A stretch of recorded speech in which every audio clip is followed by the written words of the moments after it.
Once upon a time, in a far-off kingdom, there was a place called the Lullaby Shop. It was a cozy place with a singular purpose, to help those who had trouble falling asleep. The shop owner was a slow-blinking cat named Bella. She was a mysterious cat that no one really knew much about, which brought about lots of guesses.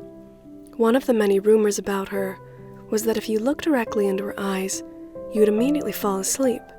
Regardless of gossip, many restless souls came to her shop to help get some much-needed sleep. And not one sleep treatment was the same, as it depended on the individual at the moment. On this particular evening, a lethargic tabby cat entered her shop. She noticed that he looked particularly overwhelmed and shaky. She set up a nice spot for him to lay his head on her lap and patted his head. As he got comfortable, she sang a short song made just for him. Breathe in, breathe out, let your tremblies out. You are safe right here, so sweetheart, don't you fear.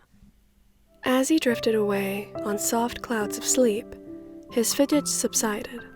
This tabby was one of the many regulars who visited her shop, and as a result of her work, she became quite famous in the kingdom. It was well known that if you had trouble sleeping, the Lullaby Shop was the place to go.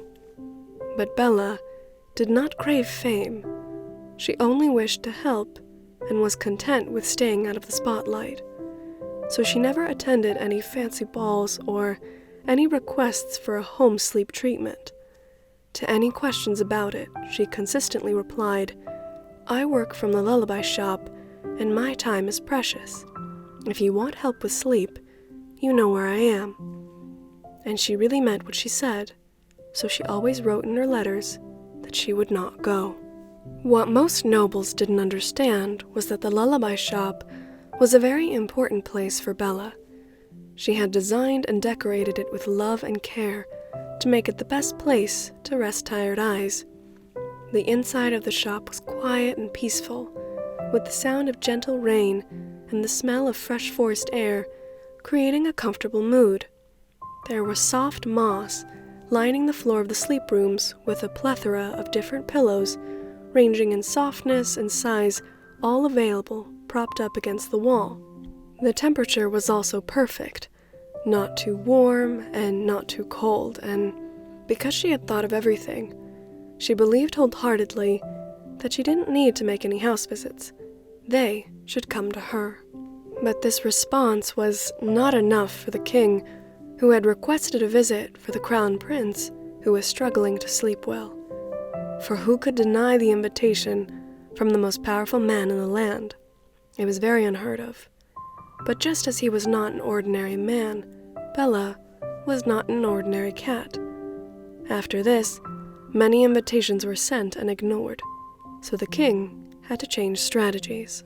He decided to send his most trusted advisor, a grumpy hedgehog who never had trouble sleeping. The hedgehog commanded Bella to visit the palace, coming every day to her shop to persuade her. He would always say, "You must go see the crown prince.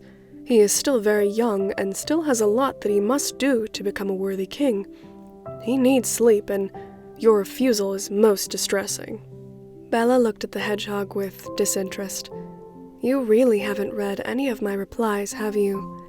The palace is filled with busy people, working, and walking in and out of the rooms all day.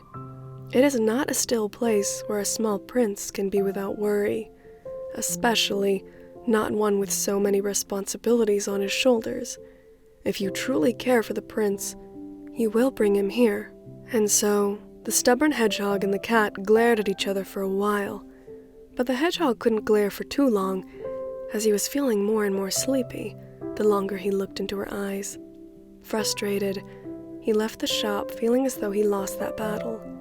That night, he went back to the palace, and the king finally relented, letting the hedgehog take the prince to the Lullaby Shop.